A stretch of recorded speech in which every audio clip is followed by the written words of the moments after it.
It's that time of year again. All across Europe and beyond, people are preparing to set aside that one particular night in May to enjoy the biggest and most colourful song contest in the world. But what is it about Eurovision that captivates so many people's attention? During an era of decline for television broadcasting, how does this eccentric song contest continue to pull a growing intercontinental audience? Well, here's a breakdown of the classic Eurovision formula and all the staples that make it a compulsive watch year after year. In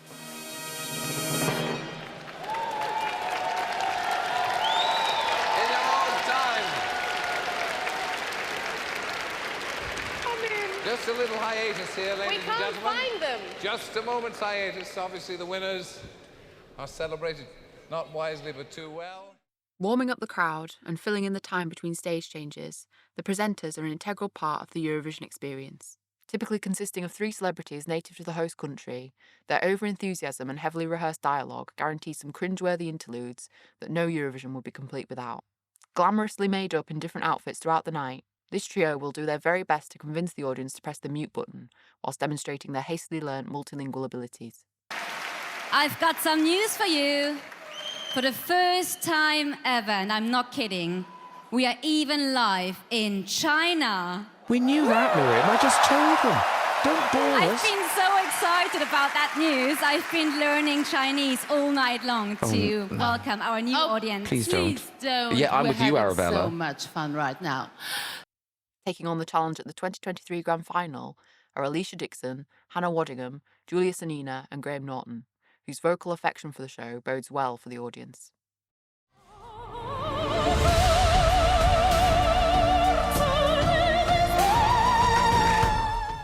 Ranging from beautiful and elegant to downright absurd, the costumes in Eurovision can be an act unto themselves.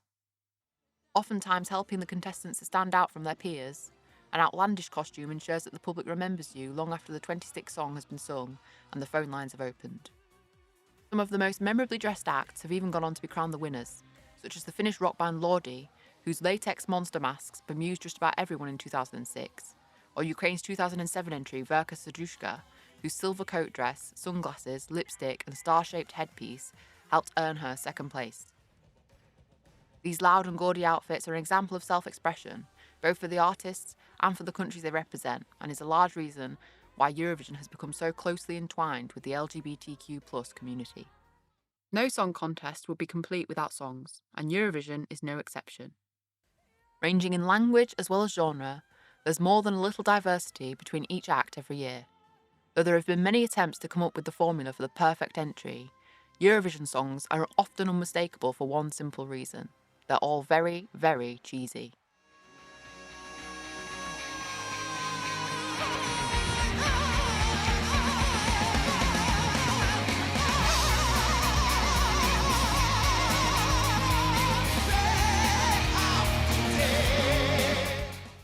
Usually brimming with metaphors and coded messages about unity, the songs are ultimately engineered to promote positivity and peace. While this often leads to emotionally powerful ballads that move the audience, it just as frequently results in some of the funniest lyrics ever conceived. Just do it for your lover. Do it for your lover. Musical classics such as Belarus's 2014 entry, Cheesecake, which unsurprisingly included lines like I'm gonna be a boyfriend, it's too late. I'll cover all the maps trying to escape. 'Cause I'm tired of being yours with cheesecake. or Norway's 2022 entry, Give That Wolf a Banana, which, as the name suggests, included lyrics like And before that wolf eats my grandma, give that wolf a banana and give that wolf. I want your grandma, yum yum. Suffice to say, you're going to be entertained regardless of your music tastes. One element that is almost as important as the music is its delivery. Though some acts make a real impact by keeping it simple, others opt to go the extra mile in order to stand out, leading to some spectacularly comical displays that have become par for the course at Eurovision. Rag axe and bad axe and Terry Wogan's wig. It was mad axe and sad axe, it was Johnny Logan's gig. Shake your feathers and bump your feet, shake to the west and to the east, with your hands and your feet, wave the earth. From complex dance routines to unexpected stunts and bizarre props, contestants go all out to ensure their performance will be on the minds of the audience when the phone lines open. For this reason, the weirder sets often have the potential to surprise everyone with their voting numbers, even if the song itself wasn't that great.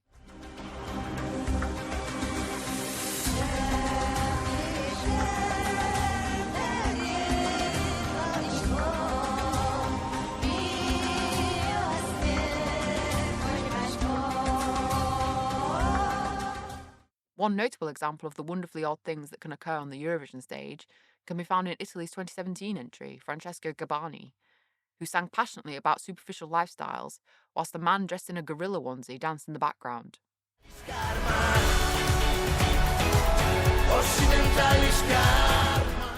Other bizarre performances that come to mind include Poland's 2014 entry, which featured women suggestively churning butter, Austria's 2015 entry that featured a piano randomly catching fire, and Ukraine's famous 2014 entry, which included a man spinning in a hamster wheel because why not? That was worse than I remembered. I would have warned you, but seriously, that in dress rehearsal, it was not that terrible. The commentary on the night of the Eurovision Grand Final is a thing of legend. Whilst each national broadcaster employs their own narrator, the UK's Graham Norton, who has held the position since 2009, is by far the most infamous and beloved. It's actually quite a good song, but you may not notice because you'll be distracted by the, let's call them dancers, that are on stage with him. At points you will think they've had a bad oyster, but truly it's choreographed. A worthy successor to Terry Wogan, his ability to make witty but good-natured jibes at the expense of some performers has solidified his reputation across Europe. So notorious has he become that in 2014 he was paid a surprise visit by the host of the grand final. This is for you. Oh, thank you so much. How lovely. It's so fun. Keeping spirits high with a self-deprecating humour and an awareness of just how silly the competition is, the commentators, and Graham Norton specifically, are an essential part of the Eurovision experience. She's building a boat with some children, and then, rather worryingly, they just shove a child in the boat and push him off into Lake Constance, possibly to be never seen again. I'm calling United Kingdom. Good night, London. No, good evening, London. Good morning, Luxembourg. Good morning. EC London. The process has gone through a few changes over the years, but one thing that will never change is the hilarity caused by the technical hiccups during voting. 10 points go to Norway.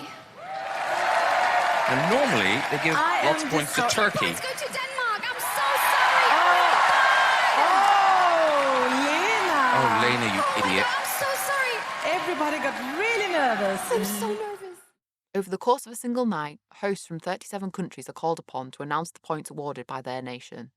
Though this is an impressive display of coordination and suspense, it is also the most unpredictable part of the contest, both in terms of unstable Wi-Fi connections and scoring. It's no secret that politics does play a part in the overall contest, with some nations voting more favourably for their neighbours or in response to government moves. However, Eurovision has made attempts to lessen this problem by giving more significance to the jury vote.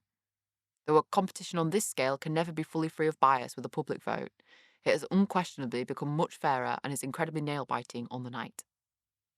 Shaking up the rules in 2023, a few changes include making voters decide who will qualify from the semi-finals and allowing non-participating countries to vote under a new banner. Goes to Bosnia-Herzegovina. All of this ultimately combines to create a truly electric atmosphere that can be felt through a television screen. In a time of societal doom and gloom, Eurovision remains a quirky but wonderful beacon of positivity that defies all political boundaries and is a truly unique viewing experience. Entertaining everyone with its absurdity, as well as the talent of its performers, the contest is an infectious uniting force that is slowly taking over the world. So, whether you're a recent Eurovision convert or a long-time fan, you can catch this year's grand final on the 13th of May.